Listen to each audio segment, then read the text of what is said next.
ಒಮ್ಮೆ ಒಂದು ಹುಂಜ ಒಂದು ಹದ್ದಿನಲ್ಲಿ ಯಾವಾಗಲೂ ನೀನು ಸಾಮರ್ಥ್ಯವಿದ್ದರೆ ನನ್ನೊಡನೆ ಹೋರಾಡಿ ನನ್ನನ್ನು ಸೋಲಿಸು ಎಂದು ಸವಾಲು ಹಾಕುತ್ತಲೇ ಇತ್ತು. ಹದ್ದು ಮಾತ್ರ ಹುಂಜದ ಈ ಮಾತುಗಳಿಗೆ ಕಿವಿಯೇ ಕೊಡುತ್ತಿರಲಿಲ್ಲ. ಆದರೆ ಈ ಹುಂಜ ಹದ್ದನ್ನು ಕೆಣಕುತ್ತಲೇ ಇತ್ತು. ಎಲ್ಲರೆದುರು ಅವಮಾನ ಮಾಡುತ್ತಿತ್ತು. ನೀನೊಬ್ಬ ಹೇಡಿ, ನನ್ನೊಂದಿಗೆ ಹೋರಾಡಲು ಸಾಮರ್ಥ್ಯವಿಲ್ಲದವನು, ನೀಚ ಎಂದೆಲ್ಲ ಎಲ್ಲರ ಎದುರು ಕಾಲು ಕೆರೆದು ಜಗಳಕ್ಕೆ ಹೋಗುತ್ತಿತ್ತು. ಅತ್ಯಂತ ತಾಳ್ಮೆಯಿಂದಿದ್ದ ಹದ್ದು ಕೊನೆಗೊಂದು ದಿನ ಸಹನೆಗೆಟ್ಟು ಹುಂಜದ ಜೊತೆಗೆ ಕಾದಾಡಲು ಮುಂದಾಯಿತು.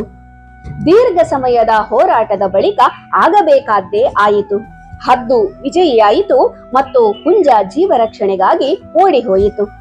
ಇದಾದ ಬಳಿಕ ಹದ್ದು ಹೋಗಿ ತನ್ನ ಗೂಡಿನಲ್ಲಿ ನೋಡಿದರೆ ಅದರ ಮೊಟ್ಟೆಗಳು ಕಣ್ಮರೆಯಾಗಿತ್ತು.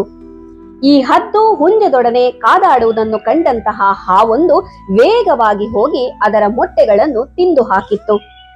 ಈ ಹದ್ದು ಈ ಸಣ್ಣ ಕ್ಷುಲ್ಲಕ ಹೋರಾಟದಲ್ಲಿ ವಿಜಯಿಯೇನೋ ಆಯಿತು, ಆದರೆ ತನ್ನ ಮೊಟ್ಟೆಗಳನ್ನು ಕಳೆದುಕೊಳ್ಳಬೇಕಾಯಿತು. ಸ್ನೇಹಿತರೆ, ನಮಗೂ ಹೀಗೆಯೇ ಅನಗತ್ಯ ಸವಾಲುಗಳು, ಹೋರಾಟಗಳು, ಕಾದಾಟಗಳು, ಪ್ರಲೋಭಿಸುವ ಮಾತುಗಳು ಕೇಳುವಂತಹ ಪ್ರಸಂಗಗಳು ಬರಬಹುದು. ಆದರೆ ಎಲ್ಲಾ ಸವಾಲುಗಳನ್ನು ಸ್ವೀಕರಿಸಬೇಕಾಗಿಲ್ಲ. ಹಾಗೆಯೇ ಎಲ್ಲಾ ಕೆಣಕುವ, ನಿಂದಿಸುವ, ಅವಹೇಳನದ, ಪ್ರಲೋಭಿಸುವ ಮಾತುಗಳಿಗೆ ಉತ್ತರ ಕೊಡಬೇಕಾಗಿಯೂ ಇಲ್ಲ.